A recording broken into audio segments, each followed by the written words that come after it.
छांदोग्य उपनिषद में एक दृष्टांत है। एक राजा थे, राजा ज्ञानश्रुति उनका नाम था। एक बार दो हंसों का जोड़ा उड़ते हुए जा रहा था।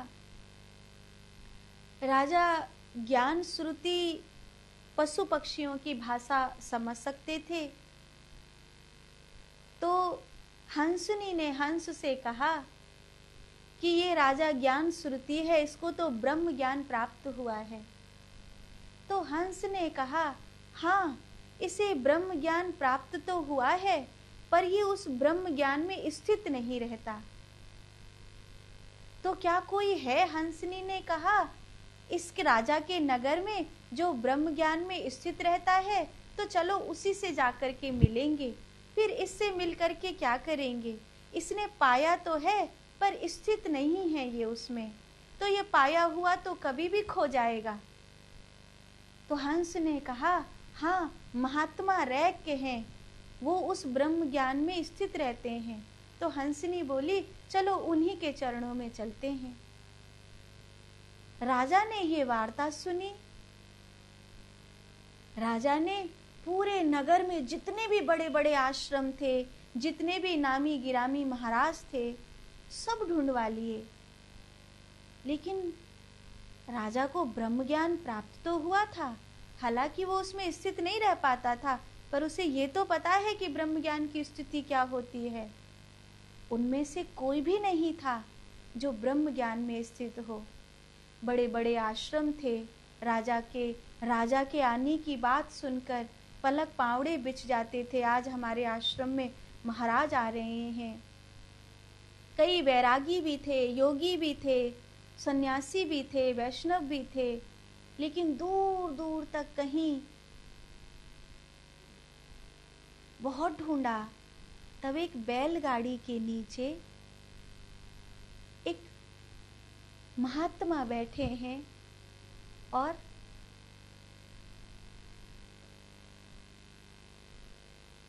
जाती हुई राजा की सवारी को देख करके चिल्लाकर बोले, घट के भीतर स्वामी बैठा, राजा ढूंढन जाए रे। देख तेरी माया ए ईश्वर, मुकु हंसी बड़ी आए रे। ऐसे उन्होंने वाक्य कहे और हंसने लगे।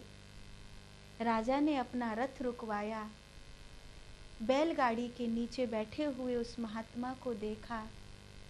उनका नाम ही रैक की इसलिए पड़ा था कि वो जो बैलगाड़ी का पीछे वाला हिस्सा था, उसको, उस बैलगाड़ी के पीछे वाले हिस्से को रैक कहते हैं। तो महात्मा का नाम रैक पड़ गया था कि बैलगाड़ी के पीछे वाले हिस्से के नीचे ये महात्मा बैठे रहते हैं। टूटी हुई बैलगाड़ी थी, कोई उसे लेके जाता नहीं था, तो उसी के नीचे वो बैठे रहते थे। राजा ने महात्मा की हंसी देखी, चमकती हुई आंखें देखी, जिसे ब्रह्म ज्ञान की स्थिति कहते हैं वो देखा। मुस्कुराता हुआ एक बालक जैसा अद्वितीय विग्रह और ब्रह्म ज्ञान की संपूर्ण स्थिति। राजा ने चरण पकड़ लिए, कहा, जिसे जाना है उसमें ठहरूं कैसे, जिसे पाया है उसे अपनाऊं कैसे, मुझे मार्ग दो। तब महात्मा रैक्य ने राजा के ऊपर कृपा करी और छांदोग्य उपनिषद में ये सुंदर वर्णन आता है कि राजा को उस स्थिति का आभास तो था, लेकिन उसमें ठहरना नहीं आता था, उसमें सदा के लिए रमण करना नहीं आता था, उसमें संसार में रहते हुए उसमें जीना नहीं आता था। वो आ गया और राजा ज्ञानश्रुति को ब्रह्म ज्ञान प्राप्त हुआ। जीवन में ऐसे हमारे भी कई बार होता है।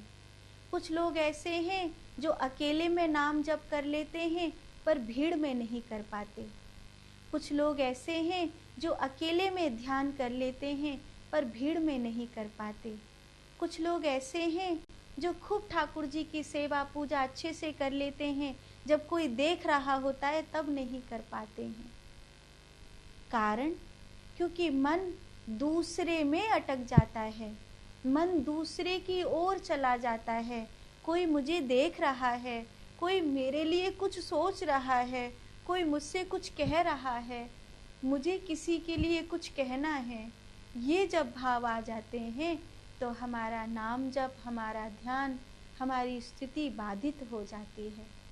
इसलिए दूसरों की मत सोचो, उस परमात्मा की सोचो जो तुम्हारे घट के भीतर रहता है।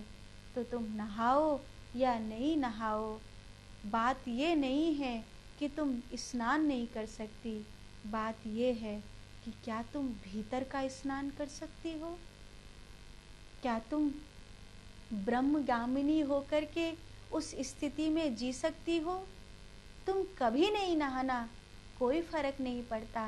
और मछली तो 24 घंटे पानी में पड़ी रहती है, क्या वो पवित्र हो गई है?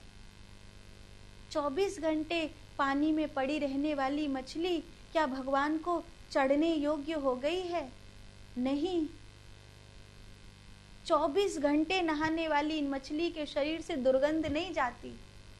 24 घंटे नहाने वाली मछली के शरीर से दुर्गंध नहीं जाती। और